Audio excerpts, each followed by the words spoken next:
Praise the Lord. Hallelujah. യേശുവേ നന്ദി, യേശുവേ സ്തോത്രം, യേശുവേ ആരാധന. ഹല്ലേലൂയ. കൃപാസനം മരിയൻ ഉടമ്പടി ധ്യാനത്തിലേക്ക് നമ്മൾ ഭക്തിപൂർവ്വം പ്രവേശിക്കുകയാണ്. ഈശോയ്ക്ക് നമുക്ക് ഹൃദയത്തിൽ നന്ദി പറയാം.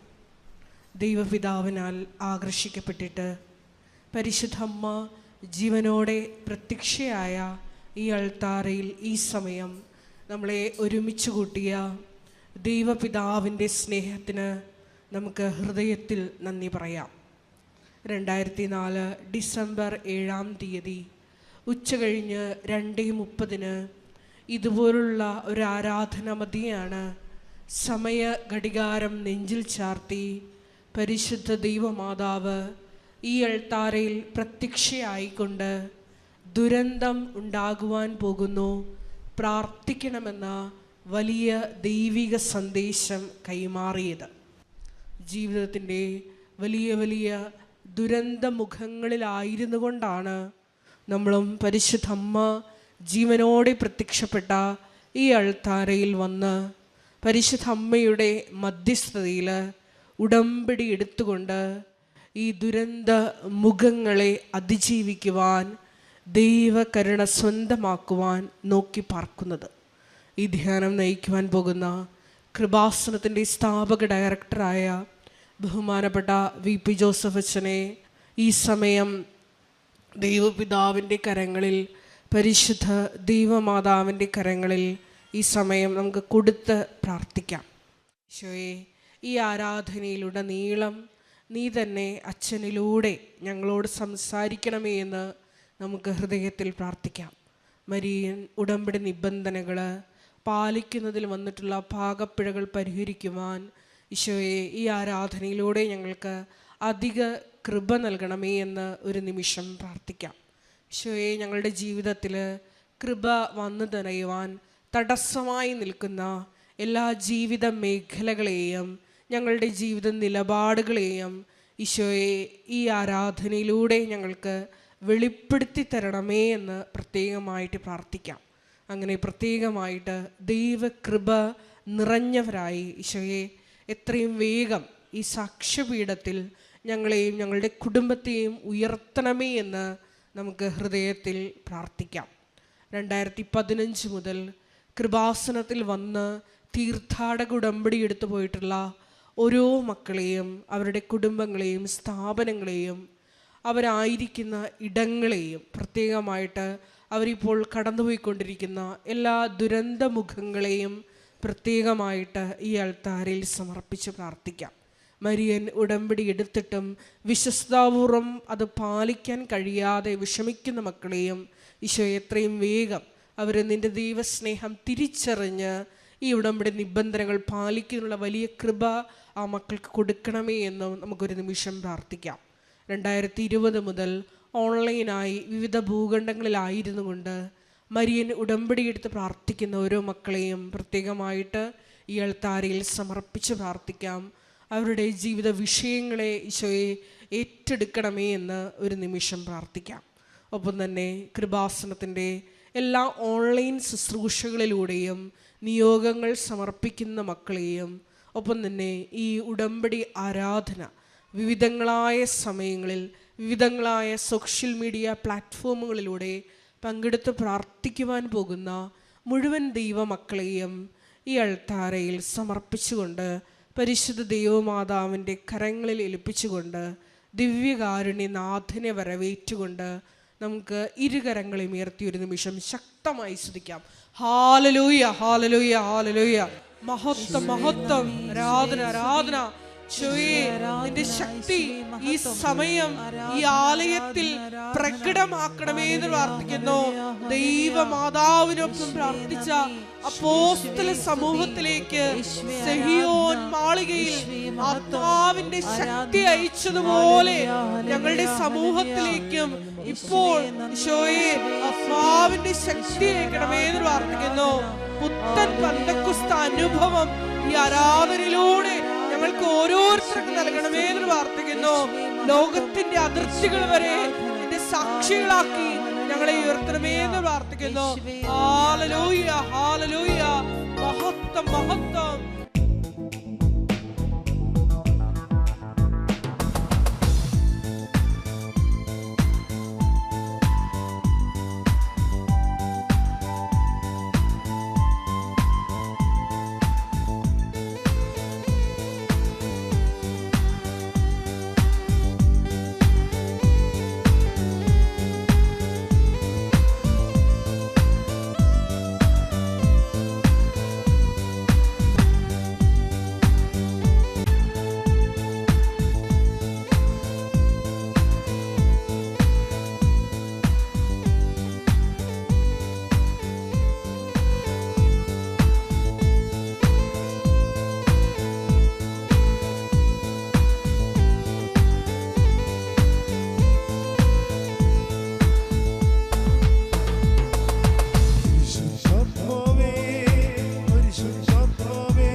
ജനകോടികളിൽ ജ്വലിച്ചു നിന്നൊരു പരിശുദ്ധാത്മാവേ, ജലപരവരിൽ ചലിച്ചു നിന്നൊരു പരിശുദ്ധാത്മാവേ, ജനകോടികളിൽ ജ്വലിച്ചു നിന്നൊരു പരിശുദ്ധാത്മാവേ, പരിശുദ്ധാത്മാവേ, പരിശുദ്ധാത്മാവേ, വരദാനത്തിൻ അഭിഷേകം കൊണ്ടെന്നെ നിറയ്ക്കണമേ. പരിശുദ്ധാത്മാവേ, പരിശുദ്ധാത്മാവേ, ലോകത്തിന്മേൽ വിജയം നേടാൻ ധീരതയേകണമേ. സ്തുതിക്കട്ടെ. Hallelujah, hallelujah, hallelujah, hallelujah, hallelujah. ആത്മാവേ അഭിഷേകമായി എല്ലാ ജീവിതാവസ്ഥകളിലേക്കും ആത്മാവിന്റെ ശക്തി അയച്ചുകൊണ്ട് ഞങ്ങളുടെ ജീവിതങ്ങളെ ക്രമപ്പെടുത്തണമേ, രൂപപ്പെടുത്തണമേ. ഹല്ലേലൂയ, ഹല്ലേലൂയ, മഹത്വം, മഹത്വം, ആരാധന, ആരാധന.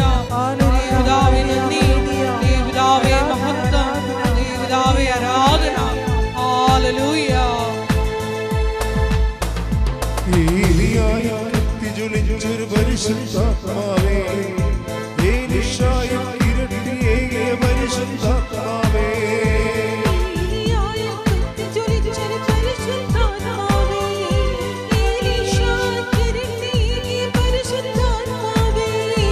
ഏലിയായിൽ കത്തിജ്വലിച്ചൊരു പരിശുദ്ധാത്മാവേ, ഏലീശായിൽ ഇരട്ടിയേകിയ പരിശുദ്ധാത്മാവേ. എല്ലാവരും ചേർന്ന് പാടാം.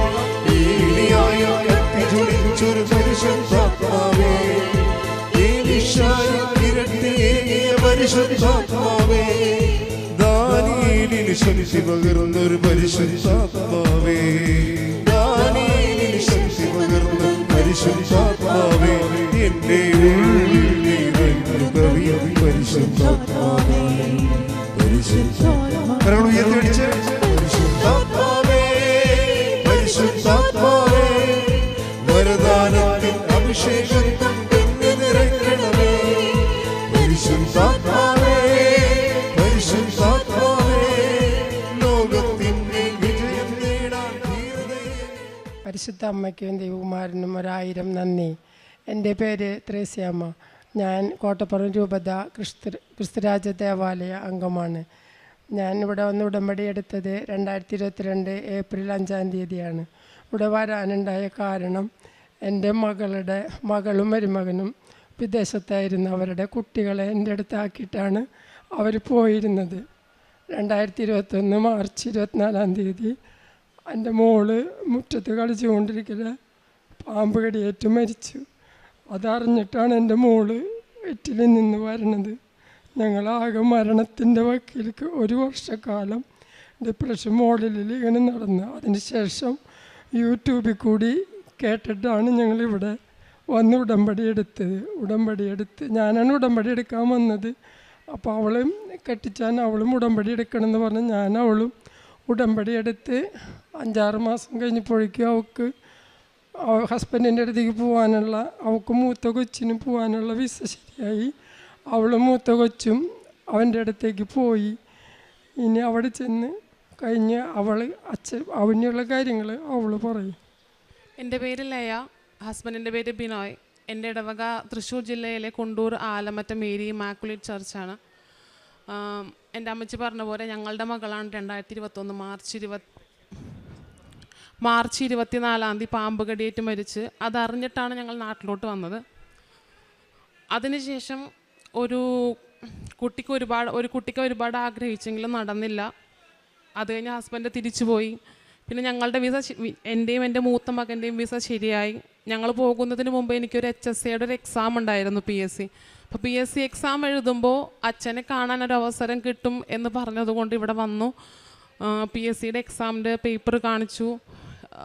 അച്ഛനോട് PSCയുടെ കാര്യം പറയുന്നതിനോടൊപ്പം തന്നെ ഞങ്ങളുടെ ഈ ജീവിതത്തിലെ കാര്യവും അച്ഛനോട് പറഞ്ഞു. അപ്പോൾ അച്ഛൻ എന്നോട് ചോദിച്ചു, നിനക്ക് PSC വേണോ അതോ കുട്ടിയെ വേണോ എന്ന് ചോദിച്ചു. അപ്പോൾ ഞാൻ പറഞ്ഞു, എനിക്ക് കുഞ്ഞിനെയാണ് വേണ്ടത്, PSC അല്ല എന്ന് പറഞ്ഞു. അച്ഛൻ പറഞ്ഞു, 9 മാസം എല്ലാം ശരിയാകും, നീ ധൈര്യമായിട്ട് പൊയ്ക്കോളാൻ പറഞ്ഞു. അങ്ങനെ ഞങ്ങൾ തിരിച്ച് എൻ്റെ ഹസ്ബൻഡിൻ്റെ അടുത്തേക്ക് പോയി. 2024 ജനുവരിയിൽ ഞാൻ പ്രഗ്നൻ്റ് ആണെന്ന് അറിഞ്ഞു. അത് കഴിഞ്ഞ് അവിടെ ഞങ്ങൾ വിദേശത്തായിരുന്നു. അവിടെ ഹോസ്പിറ്റലിൽ റെഗുലറായിട്ട് ചെക്കപ്പിന് പോയി. 5-ാം മാസം ചെക്കപ്പ് കഴിഞ്ഞു. എല്ലാം നോർമലാണ്, പെർഫെക്റ്റ് ആണെന്ന് പറഞ്ഞു, കുഴപ്പമൊന്നുമില്ല.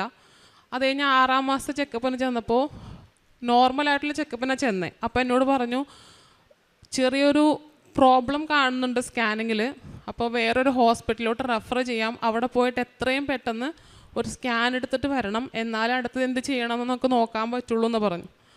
ഞങ്ങൾ പെട്ടെന്ന് തന്നെ സ്കാനിങ്ങിന് അപ്പോയിൻമെൻ്റ് എടുത്തു. അതിനൊപ്പം തന്നെ ഇവിടെ ഞാൻ അവിടെ ആയതുകൊണ്ട് അമ്മച്ചനെ വിളിച്ച് പറഞ്ഞു, എനിക്ക് വേണ്ടി അമ്മച്ചാണ് ഉടമ്പടി എടുത്തിരുന്നത്.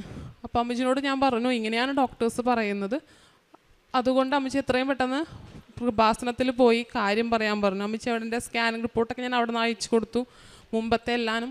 അതിവിടെ കൊണ്ടുവന്ന് കാണിച്ചു. അപ്പോൾ ഇവിടെ നിന്ന് ഒരു അച്ഛനെയാണ് കണ്ടത്, ഒരു സിസ്റ്ററേയും കണ്ടു. പറഞ്ഞു, ഒരു കുഴപ്പമുണ്ടാവില്ല, നന്നായിട്ട് പ്രാർത്ഥിച്ചോ, സ്കാനിങ്ങിലെല്ലാം നോർമലായിരിക്കും എന്ന് പറഞ്ഞു. അതേപോലെ സ്കാൻ ചെയ്തു. ഡോക്ടർ പറഞ്ഞു, ആദ്യം ചെയ്ത ഡോക്ടർക്ക് എന്തോ തെറ്റ് പറ്റിയതാണ്, സ്കാനിങ്ങിലൊന്നും ഒരു പ്രശ്നമില്ല, എല്ലാം ഓക്കെ ആണെന്ന് പറഞ്ഞു. അങ്ങനെ അത് കഴിഞ്ഞ് 34 ആഴ്ചയായപ്പോൾ എനിക്ക് ഫ്ലൂയിഡ് ലീക്കാവാൻ തുടങ്ങി. അപ്പോൾ പെട്ടെന്ന് തന്നെ ഹോസ്പിറ്റലിൽ അഡ്മിറ്റാക്കി. അവിടെ ചെന്ന് കഴിഞ്ഞപ്പോൾ അവർ പറഞ്ഞു, 35 ആഴ്ചയാകാതെ സിസേറിയനോ നോർമലോ ഒന്നും അവർ ചെയ്യില്ല, 35 ആഴ്ച ആവണ വരെയെങ്കിലും വെയിറ്റ് ചെയ്യേണ്ടി വരും, അതിനിവിടെ അഡ്മിറ്റ് ചെയ്യാം, അതല്ലാതെ നമുക്കൊന്നും വേറെ ചെയ്യാൻ പറ്റില്ല, കൊച്ചിനാകെ 2 കിലോ താഴെ വെയിറ്റ് ഉള്ളൂ, ഒന്നും ചെയ്യാൻ പറ്റില്ല എന്ന് പറഞ്ഞു. പിന്നെ അവിടെയാണെങ്കിൽ എന്നെ മാത്രമേ ഹോസ്പിറ്റലിൽ അഡ്മിറ്റ് ചെയ്യുള്ളൂ, ബൈസ്റ്റാൻഡേഴ്സിനെ നിർത്തില്ല. മൂത്ത കുട്ടിയുള്ളത് കൊണ്ടും ഹസ്ബൻഡിന് ഏതു നേരം വരാനും പറ്റില്ല, കാരണം അവനെ ഹോസ്പിറ്റലിൽ കയറ്റില്ല. ആ ഹോസ്പിറ്റലിൽ ഞാൻ ഒറ്റയ്ക്ക് കിടന്നു. നമ്മളുടെ ഇവിടുത്തെ പോലെ ഫ്ലൂയിഡ് ലീക്കാവുമ്പോൾ കട്ടിൽ പൊക്കിയിടുക അതൊന്നുമില്ല. നോർമൽ രീതിയിൽ എൻ്റെ കാര്യങ്ങൾക്ക് ഞാൻ തന്നെ പോകണം, കൊച്ചിൻ്റെ മൂവ്മെൻ്റ് എടുക്കാൻ ഞാൻ തന്നെ നടന്ന് അപ്പുറത്തെ റൂമിലോട്ട് പോകണം. ഓരോ പ്രാവശ്യം പോകുമ്പോഴും ഫ്ലൂയിഡ് ലീക്കായി എനിക്ക് കൊച്ചിൻ്റെ അനക്കം കിട്ടാതായി തുടങ്ങി. ഞാനപ്പോൾ ഡോക്ടറോട് പറഞ്ഞു, ഗൈനക്കോളജിസ്റ്റിനോട് പറഞ്ഞു, എനിക്ക് കൊച്ചിൻ്റെ അനക്കം കിട്ടുന്നില്ല എന്ന് പറഞ്ഞപ്പോൾ എന്നോട് പറഞ്ഞു, ഞങ്ങൾ ചെക്ക് ചെയ്യുമ്പോൾ കിട്ടുന്നുണ്ട്, ഇയാളുടെ ടെൻഷനാണ്, പേടിക്കൊന്നും വേണ്ട, കൊച്ചിന് കുഴപ്പമൊന്നുമില്ല എന്ന് പറഞ്ഞു. വീണ്ടും എല്ലാ ദിവസവും ഞാൻ വരുന്ന നഴ്സുമാരോടും ഡോക്ടർമാരോടും പറയും, അനക്കം കിട്ടുന്നില്ല. ഹസ്ബൻഡ് വിളിച്ചിട്ട് പറയും, നീ ഡോക്ടറോട് വെച്ചുകൊണ്ടിരിക്കില്ലേ, അനക്കം കിട്ടുന്നില്ലെങ്കിൽ ബുദ്ധിമുട്ടാവും. എൻ്റെ ഹസ്ബൻഡിൻ്റെ പെങ്ങൾ നേഴ്സാണ്, ആളും പറഞ്ഞു, നീ എത്രയും പെട്ടെന്ന് പറ്റിയില്ലെങ്കിൽ സിസേറിയൻ ചെയ്ത് നമുക്ക് കുട്ടീനെ എടുക്കാം, റിസ്ക് എടുക്കരുതെന്ന് പറഞ്ഞു.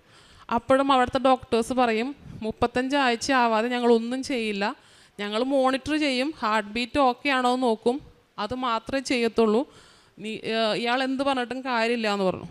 അപ്പോൾ ഞാൻ ഹോസ്പിറ്റലിലൊരു ഫോട്ടോ എടുത്തിട്ട് അമ്മച്ചി പറഞ്ഞു, എനിക്ക് അയച്ചതായോ, ഞാൻ കൃപാസനത്തിൽ പോകാമെന്ന് പറഞ്ഞു അമ്മച്ചു. അങ്ങനെ ഞാനൊരു ഫോട്ടോ എടുത്ത് അമ്മച്ചിക്ക് അയച്ചു കൊടുത്തു. അമ്മച്ചി അന്ന് ഇവിടെ വന്നു. രാവിലെ ഓഗസ്റ്റ് 3 ഇവിടെ വന്നു. അച്ഛനെ കണ്ടു, കാണിച്ചു കൊടുത്തു. എല്ലാം നോക്കിയിട്ട് പറഞ്ഞു പേടിക്കണ്ട, ഒക്കെ ഓക്കെ ആവും, ഇന്നെല്ലാം ശരിയാവും എന്ന് പറഞ്ഞു. അത് കഴിഞ്ഞ് എന്നെ ഫ്ലൂയിഡ് ലീക്കായിട്ട് അഡ്മിറ്റ് ചെയ്ത ഗൈനക്കോളജിസ്റ്റ് അന്ന് നൈറ്റ് ഡ്യൂട്ടി കഴിഞ്ഞ് ഇറങ്ങുന്നതിന് മുമ്പ് എന്നോട് ഒരു പ്രാവശ്യം സ്കാനിങ്ങിന് വരാൻ പറഞ്ഞു. സ്കാൻ ചെയ്തപ്പോൾ പറഞ്ഞു ഫ്ലൂയിഡ് കംപ്ലീറ്റ് പോയി, അതുകൊണ്ടാണ് തനിക്കിപ്പോൾ കുട്ടിയുടെ മൂവ്മെൻ്റ് ഒന്നും കിട്ടാത്തത്, അല്ലാതെ കുട്ടിക്ക് വേറെ കുഴപ്പമൊന്നുമില്ല. പക്ഷെ ഒരു പ്രശ്നമുണ്ട്, താൻ വന്നപ്പോൾ കുട്ടിയുടെ ഹെഡ് താഴെയായിരുന്നെങ്കിൽ ഇപ്പോൾ കൊച്ച് തിരിഞ്ഞു, കാല് താഴെയാണ്. മുൻപത്തെ 2 ഡെലിവറി രണ്ടും നോർമൽ ഡെലിവറി ആണെങ്കിൽ കൂടിയും ഇത് 99% സിസേറിയനെ പറ്റുള്ളൂ. അപ്പോൾ ഞാൻ ചോദിച്ചു ഡോക്ടർ അങ്ങനെയാണെങ്കിൽ നമുക്ക് കൊച്ചിനെ തിരിച്ചിട്ടിട്ട് എടുക്കാൻ പറ്റുന്നതുണ്ടെന്ന് ഞാൻ കേട്ടിട്ടുണ്ടല്ലോ, അങ്ങനെ ചെയ്യാൻ പറ്റുമോ എന്ന് ചോദിച്ചപ്പോൾ പറഞ്ഞത് ഫ്ലൂയിഡ് ഉണ്ടെങ്കിൽ മാത്രമേ നമുക്കങ്ങനെ ചെയ്യാൻ പറ്റുള്ളൂ, ഫ്ലൂയിഡ് ഇല്ലാത്തത് കൊണ്ട് സിസേറിയൻ എന്നല്ലാതെ വേറൊരു മാർഗ്ഗം അതിനകത്തില്ല, നമുക്ക് എന്തായാലും കുറച്ച് നേരം വെയിറ്റ് ചെയ്യും, നമുക്ക് ഒന്നുകൂടി നോക്കാമെന്ന് പറഞ്ഞു. അത് കഴിഞ്ഞൊരു അരമണിക്കൂർ കഴിഞ്ഞപ്പോൾ എന്നെ വീണ്ടും വിളിച്ചിട്ട് സ്കാൻ ചെയ്തിട്ട് പറഞ്ഞു അല്ലെങ്കിൽ നോക്കിയിട്ട് പറഞ്ഞു നമുക്ക് നാളെ രാവിലെ വരെ വെയിറ്റ് ചെയ്യാം, താൻ പോയി ഭക്ഷണം കഴിച്ചോളാൻ പറഞ്ഞു. അങ്ങനെ ഞാൻ പോയി ഭക്ഷണം കഴിച്ചു. ഭക്ഷണം കഴിച്ച് ഒരു 10 മിനിറ്റ് ആയില്ല, അപ്പോഴേക്കും എന്നോടത്ത് ഒരു നേഴ്സിനെ വിട്ടിട്ട് പറഞ്ഞു ആ കുട്ടീനോട് നേഴ്സ് ഭക്ഷണം കഴിക്കില്ലെന്ന് പറയാൻ നമുക്ക് എമർജൻസി ആയിട്ടൊരു C-സെക്ഷൻ ചെയ്യാമെന്ന് പറഞ്ഞു. ഞാൻ പറഞ്ഞു ഇല്ല നേഴ്സ്, ഞാൻ ഡോക്ടർ പറഞ്ഞതുകൊണ്ട് ഭക്ഷണം കഴിച്ചു എന്ന് പറഞ്ഞപ്പോൾ പറഞ്ഞു അന്ന് അതിനൊരു 6 മണിക്കൂർ വെയിറ്റ് ചെയ്യേണ്ടി വരും, നമുക്കന്നാൽ വെളുപ്പിന് ചെയ്യാം, ഇപ്പോൾ ഉള്ള ഗൈനക്കോളജിസ്റ്റ് പോയിട്ട് വെളുപ്പിനത്തെ ഗൈനക്കോളജിസ്റ്റ് വരുമ്പോൾ അപ്പോഴത്തേക്ക് നമുക്കത് ഷെഡ്യൂൾ ചെയ്യാമെന്ന് പറഞ്ഞു. ഓക്കെ എന്ന് പറഞ്ഞ് എന്നെ റൂമിലാക്കി. അവർ വന്ന് എല്ലായ്പ്പോഴും മോണിറ്റർ ചെയ്തു. അപ്പോൾ എനിക്ക് ചെറിയ ഒരു 11 മണിയായപ്പോൾ ഞാൻ പറഞ്ഞു എനിക്ക് ചെറുതായിട്ട് പെയിൻ വരുന്നുണ്ട്, അന്നു പറഞ്ഞു നമുക്ക് നടന്നു പോയിട്ട് എങ്ങനെയാണ് ഓപ്പണിങ് ആയോ എന്ന് നോക്കാമെന്ന് പറഞ്ഞു. പക്ഷെ അവർ പറഞ്ഞില്ല ഓപ്പണിങ് ആയിട്ടില്ല, തനിക്ക് സിസേറിയനേ ആവുള്ളൂ, നോർമൽ ആവില്ല, കൊച്ച് തിരിഞ്ഞാൽ കിടക്കുന്നത്, താൻ എന്ത് പറഞ്ഞിട്ടും കാര്യമില്ല എന്ന് പറഞ്ഞു. തിരിച്ചെന്നെ റൂമിലാക്കി. ഞാൻ അവിടെ ഇരുന്ന് ഓരോ വേദന കൂടുമ്പോൾ ഞാൻ നേഴ്സുമാരെ വിളിക്കും. അവർ നോക്കിയിട്ട് പറയും, മോണിറ്റർ ചെയ്തിട്ട് പറയും കൊച്ചിൻ്റെ മൂവ്മെൻറ്റ് കറക്റ്റാണ്, പെയിൻ ആയിട്ടില്ല, ഇയാൾക്ക് തോന്നുന്നതാണ്, ഇവിടെ കിടന്നോ വെളുപ്പിന് ചെയ്യാമെന്ന് പറയും. 11:30 ആയപ്പോൾ എനിക്ക് ഭയങ്കര പെയിൻ വന്നപ്പോൾ ഞാൻ അടുപ്പിച്ച് കുറേ പ്രാവശ്യം പല്ലടിച്ചപ്പോൾ ഒരു നേഴ്സ് വന്നിട്ട് പറഞ്ഞു എന്നാൽ നമുക്ക് നടന്നു പോയി ഒന്നും കൂടി ചെക്ക് ചെയ്ത് നോക്കാം, ഓപ്പണിങ് ആയോ നോക്കാമെന്ന് പറഞ്ഞു. അങ്ങനെ നടന്ന് അവിടെ ചെന്ന് ഞാൻ അവർ നോക്കി ചെക്ക് ചെയ്തപ്പോൾ ഓപ്പണിങ് ആയി തുടങ്ങിയിട്ടുണ്ടെന്ന് പറഞ്ഞു. അങ്ങനെ അവരെ ഡോക്ടേഴ്സിനെ വിളിച്ചുകൊണ്ടിരിക്കാതെ പെട്ടെന്ന് പെയിൻ കൂടുകയും ഇവൻ്റെ കാല് പുറത്തേക്ക് വരികയും ചെയ്തു. അപ്പോൾ എത്രയും പെട്ടെന്ന് അവർ സ്ട്രെച്ചറിലിട്ട് കൊച്ചിനെയും കൊണ്ട് ലിഫ്റ്റ് കയറി അവിടെ ചെന്ന് 11:35 ആയപ്പോഴാണ് ഞാൻ നടന്ന് ഓപ്പണിംഗ് ആയോ എന്ന് നോക്കാൻ പോയത്. 11:45 ആയപ്പോഴേക്കും ഡെലിവറി കഴിഞ്ഞു. 2 കിലോ ഉണ്ടായിരുന്നുള്ളൂ. അവിടെ ഹോസ്പിറ്റലിൽ ഇൻക്യുബേറ്ററിൽ ഇടണമെന്ന് പറഞ്ഞു. 2 കിലോ ഉള്ളൂ, 35 ആഴ്ച ആവുന്നുള്ളൂ, ഇൻക്യുബേറ്ററിൽ ഇടണം, സമ്മതിക്കില്ല എന്ന് പറഞ്ഞു. അങ്ങനെ ഇട്ടു. അമ്മയ്ക്ക് ഇവിടെ ഡെലിവറി കഴിഞ്ഞ് നോർമൽ ഡെലിവറി ആണെങ്കിൽ 1 ദിവസം കൂടി ഹോസ്പിറ്റലിൽ നിൽക്കാം, അത് കഴിഞ്ഞാൽ വീട്ടിൽ പോയി വന്ന് കൊച്ചിന് പാൽ കൊടുക്കണം എന്ന് പറഞ്ഞു. പക്ഷേ ഞങ്ങളുടെ താമസിക്കുന്ന വീടും ഹോസ്പിറ്റലും തമ്മിൽ 1 മണിക്കൂർ യാത്രയുണ്ട്. എല്ലാ ദിവസവും പോയി വരിക എന്ന് പറയുന്നത് ബുദ്ധിമുട്ടായതുകൊണ്ട് അവിടെ നമ്മൾ റിക്വസ്റ്റ് ചെയ്ത് നമുക്ക് അവർ ഹോസ്പിറ്റലുകാർ തന്നെ അമ്മയുടെ അനുഗ്രഹം കൊണ്ടൊരു റൂം റെഡിയാക്കി തന്നു. ഞാനും അവിടെ നിന്ന് ഹോസ്പിറ്റലിൽ കൊച്ചിനെ ഡിസ്ചാർജ് ചെയ്യുന്നത് വരെ അവിടെ നിന്നു. കൊച്ചിന് പാല് കൊടുത്തു. അധിക ദിവസങ്ങൾ കിടക്കാതെ തന്നെ മാതാവ് എല്ലാം പെട്ടെന്ന് അവൻ്റെ വെയിറ്റ് കൂടി, പാല് വലിച്ചു കുടിക്കാൻ തുടങ്ങി, എല്ലാം നോർമലായി. പെട്ടെന്ന് തന്നെ മാതാവിൻ്റെ സ്വർഗാരോഹണത്തിൽ ഓഗസ്റ്റ് 15 മുൻപ് തിരിച്ച് വീട്ടിലെത്താനുള്ള അനുഗ്രഹം അമ്മ മാതാവ് തന്നു. ഇത്രയും വലിയൊരു അനുഗ്രഹം തന്ന് ഈ പ്രത്യക്ഷീകരണത്തിൻ്റെ സാക്ഷിയാക്കി എന്നെ ഇവിടെ നിർത്തിയ അമ്മ മാതാവിന് ഒരുപാട് നന്ദി. ഞാൻ ഭക്ഷണം കഴിച്ചതുകൊണ്ടാണ് എന്നോട് പറഞ്ഞത് സിസേറിയനാണ് ചെയ്യാമെന്നാണ് പറഞ്ഞിരുന്നത്, രാവിലെ ചെയ്യാം. അത് കഴിഞ്ഞിട്ട് പറഞ്ഞു ഇല്ല കുറച്ച് നേരം വെയിറ്റ് ചെയ്യാൻ പറഞ്ഞു. പിന്നെ പറഞ്ഞു എമർജൻസി ആയിട്ട് ചെയ്യാമെന്ന് പറഞ്ഞു. അപ്പോൾ പറഞ്ഞു ഇനിയിപ്പോൾ എന്തായാലും ഈ സമയമായില്ല, വലിയ കോംപ്ലിക്കേഷനും വരാൻ വഴിയില്ല, മോള് പോയി ഇനി ഫുഡ് കഴിച്ചോ എന്ന് പറഞ്ഞു. ഞാൻ വന്നിട്ട് ഒരാപ്പിളേ കഴിച്ചുള്ളൂ, വേറൊന്നും കഴിച്ചില്ല, അധികമൊന്നും കഴിച്ചില്ല. പക്ഷെ അത് കഴിച്ചപ്പോൾ പറഞ്ഞു എന്തെങ്കിലും ഒരു ഫുഡ് കഴിച്ചാൽ ഇനി 6 മണിക്കൂർ വെയിറ്റ് ചെയ്യണം എന്നാണ് പറഞ്ഞത്. അങ്ങനെ 6 മണിക്കൂർ വെയിറ്റ് ചെയ്യേണ്ട ഒരു അന്നേരത്ത് മാതാവായിട്ടായിരിക്കാം എന്നെക്കൊണ്ട് ആപ്പിൾ കഴിക്കാൻ തോന്നിയത്. ആ ആപ്പിൾ ഞാൻ കഴിച്ചില്ലായിരുന്നെങ്കിൽ അവർ എമർജൻസി ആയിട്ട് C-സെക്ഷൻ ചെയ്യും, ചെയ്യാനാണ് നിന്നിരുന്നത്. അതില്ലാതിരിക്കാൻ ആ ഒരു ആപ്പിൾ കഴിച്ചതുകൊണ്ട് മാത്രം അമ്മ മാതാവ് അതെനിക്കൊരു എത്രയും പെട്ടെന്ന് അരമണിക്കൂർ അല്ലെങ്കിൽ 1 മണിക്കൂറിനുള്ളിൽ ഡോക്ടേഴ്സ് 99% സിസേറിയൻ പറഞ്ഞിരുന്ന ഒരു കാര്യം നോർമൽ ഡെലിവറിയിലൂടെ എനിക്കെൻ്റെ മകനെ തന്നു. ഒരുപാട് നന്ദി അമ്മ മാതാവിന്. പ്രേക്ഷിത പ്രവർത്തനം ഞങ്ങൾ ഓൾഡ് ഏജ് ഹോമിയോളിൽ പോയി ഭക്ഷണത്തിന് പൈസ കൊടുക്കും. എല്ലാ ആഴ്ചയും എല്ലാ മാസവും ഇവിടെ വന്ന് പത്രം വാങ്ങിച്ച് കൊടുക്കും. പിന്നെ ഈ പാവപ്പെട്ട ആൾക്കാർക്ക് മരുന്നിന് പൈസ കൊടുക്കാറുണ്ട്. പിന്നെ എല്ലാ ദിവസവും പള്ളിയിൽ പോയി കുർബാന കാണും. എല്ലാ 15 ദിവസം കൂടുമ്പോൾ കുമ്പസാരിക്കും. ആത്മീയമായിട്ട് ഈ ഒരു കാരണത്താൽ ഞങ്ങൾ നന്നായിട്ട് ദൈവത്തിലേക്ക് അടുത്തു. പിന്നെ ഞാൻ ഉടമ്പടിയിൽ വെച്ച എല്ലാ കാര്യങ്ങളും എൻ്റെ മൂത്ത മോന് നല്ലൊരു ജോലി മാറിക്കിട്ടാൻ വേണ്ടി കൊടുത്തു. അത് കിട്ടി, മാതാവ് തന്നു. ഇളയ മോന് ജോലി കിട്ടി, മരുമകൾക്ക് ജോലി. എല്ലാ കാര്യങ്ങളും ചോദിച്ചതിലപ്പുറം ഒരു പൂ ചോദിച്ചപ്പോൾ ഞങ്ങളൊരു കുഞ്ഞിനെയാണ് ചോദിച്ചത്. പക്ഷെ ഞങ്ങൾക്ക് തന്നപ്പോൾ കുഞ്ഞിനെയും തന്നു, എല്ലാം ഒന്നിച്ചു തന്ന് ഞങ്ങളെ അനുഗ്രഹിച്ചു. ആത്മീയ ജീവിതം ഞാൻ എല്ലാ ദിവസവും പള്ളിയിൽ പോവും. 2 ആഴ്ച കൂടുമ്പോൾ കുമ്പസാരിക്കും. ദൈവത്തോട് കൂടുതൽ അടുക്കാനും പിന്നെ അച്ഛൻ്റെ ഡെയിലി ബ്രെഡ് കൂടും. യൂട്യൂബിലെ ധ്യാനങ്ങൾ കേൾക്കും, ധ്യാനങ്ങൾ കൂടും, സാക്ഷ്യങ്ങൾ കേൾക്കും. അതാണിപ്പോൾ ഞങ്ങൾ കൂടുതലായിട്ടും വീട്ടിൽ ചെയ്തും കൊണ്ടിരിക്കുന്നത്. മൊബൈൽ വെച്ച് കുത്തിരുന്ന് കാണലാണ് ഞങ്ങൾ ചെയ്യുന്നത്. ഇത്രയും വലിയ അനുഗ്രഹം തന്ന ദൈവകുമാരനും പരിശുദ്ധമ്മയ്ക്കും ഒരുപാട് നന്ദി. ഇനി അങ്ങോട്ടും ജീവിതത്തിൽ ഒരുപാട് അനുഗ്രഹങ്ങൾ മാതാവ് തരുമെന്ന് എനിക്ക് ഉറച്ച വിശ്വാസമുണ്ട്. ഈ ഉടമ്പടി പ്രാർത്ഥനയിൽ നിലനിന്നുകൊണ്ട് ജീവിതത്തെ കൂടുതൽ അനുഗ്രഹപൂർണ്ണമാക്കാൻ മാതാവ് എന്നെയും ഇവിടെയുള്ള എല്ലാവരെയും അനുഗ്രഹിക്കുമെന്ന് ഉറച്ച വിശ്വാസം എനിക്കുണ്ട്. ഒരിക്കൽ കൂടി അമ്മ മാതാവിനും തിരുക്കുമാരനും 1000 നന്ദി പറഞ്ഞു. ദൈവം തന്ന എല്ലാ അനുഗ്രഹങ്ങൾക്കും ദൈവത്തോട് ഒരുപാട് നന്ദിയും സ്തുതിയും അർപ്പിക്കുന്നു. By the grace of God, I am what I am. My name is Sarona. This is my husband, Anthony, our son, Nathaniel. We are now coming from UK. So we came for 1 week vacation just to share this testimony. Covenant life has taught me that all the blessings that I have in my life was because of the grace of God. I took the covenant on January 10th, 2025, when we came for our sister's marriage. And the main reason for taking the covenant was to get a work visa for me or my husband. I was on a student visa and he was my dependent in the UK. After going to the UK, the rules had changed a lot and the salary threshold was increased to 37,400.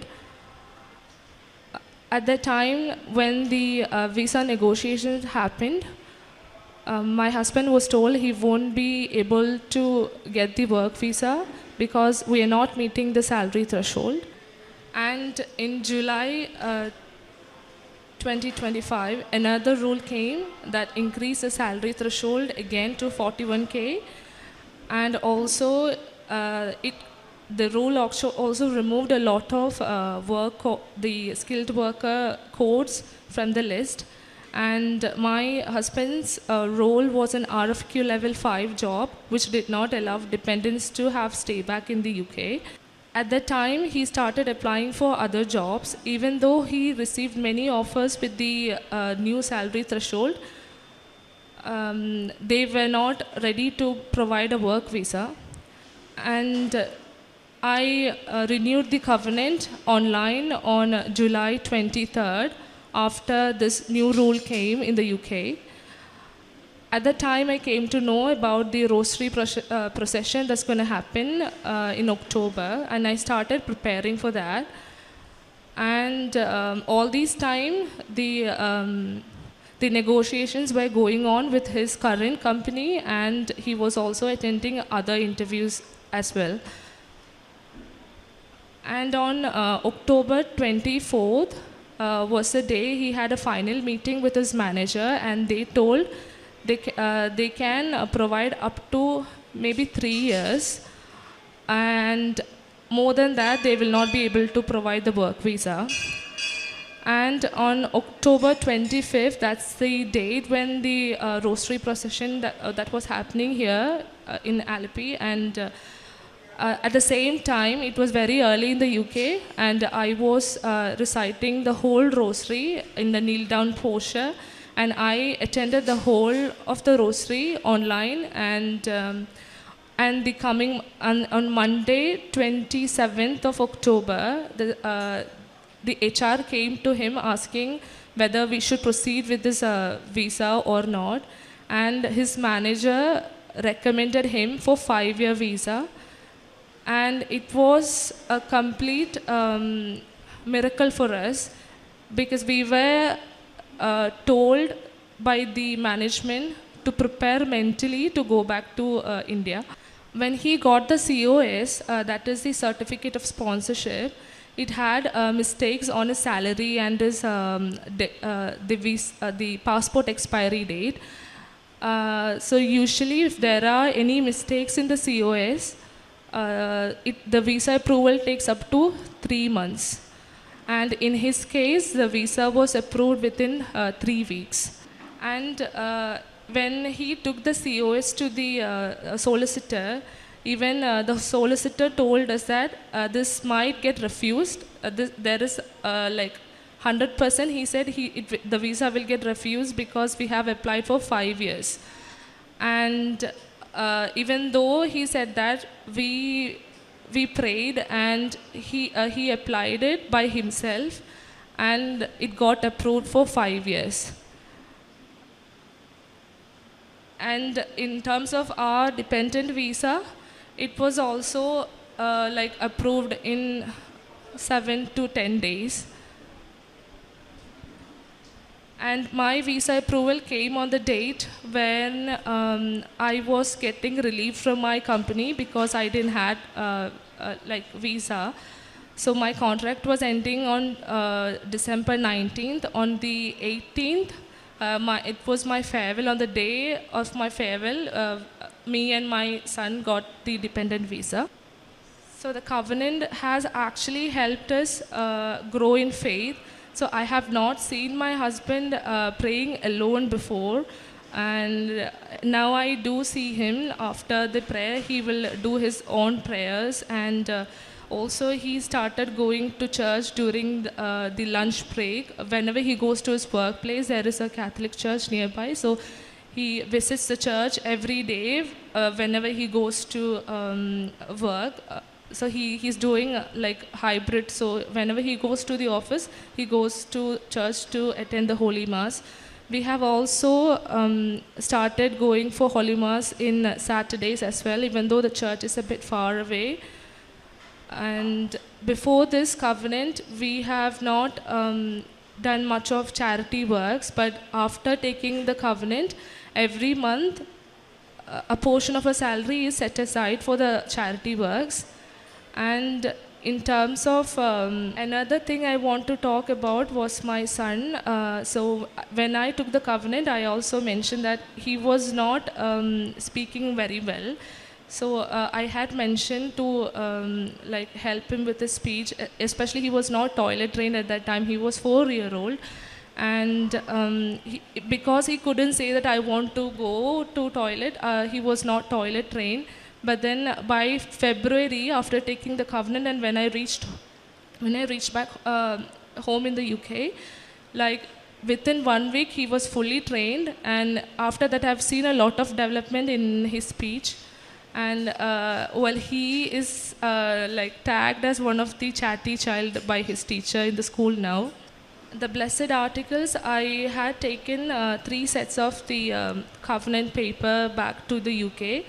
And with the permission of the parish priest, there are some restrictions in giving out the leaflets in UK. So with the permission of the parish priest, but I just did not distribute to everybody. But after the Holy Mass on Sunday, there is a like tea party in the UK. So I personally told everybody like what are the blessings that Jesus is providing through the covenant life, how the covenant helps you grow in the faith, grow in faith by applying all, like how this is closely connected to the Catholic Church. Also, I have completed the whole Bible in a year that was podcasted. So I participated. I have read in a 1 year. I have actually completed the whole Bible. In every day, half an hour, I used to read the Bible. So by Mother Mary's intercession, Jesus has blessed our life, and at this time, we are proclaiming that we will continue in the covenant life, and we will share this testimony with whoever we meet. Especially, I know some of my friends who are going through the same situations in the UK, especially with the visa changes. And I tell everybody that to take the covenant so that it helps you grow more spiritually. And we will forever be in this covenant life. And I have zero credit in this. I have gone through a stage where my merit was zeroed, and Jesus has actually lifted us from that point.